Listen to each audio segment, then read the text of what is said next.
How to change phone number in Lyft app. In this video I'm going to show you how you can change your phone number. First of all, open the application. Now here on the right bottom you can see this U option. Simply tap on U. So this is the profile settings. On the top you can see the option called view profile. Simply tap on view profile.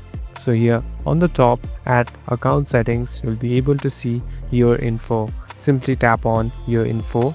Now on the second option you can see phone, so it is already verified. Simply tap on it again. Now you can directly remove the phone number and edit a new one. So here try entering a new valid number, because a verification code will be sent to that number and only you can edit it and keep it to the permanent.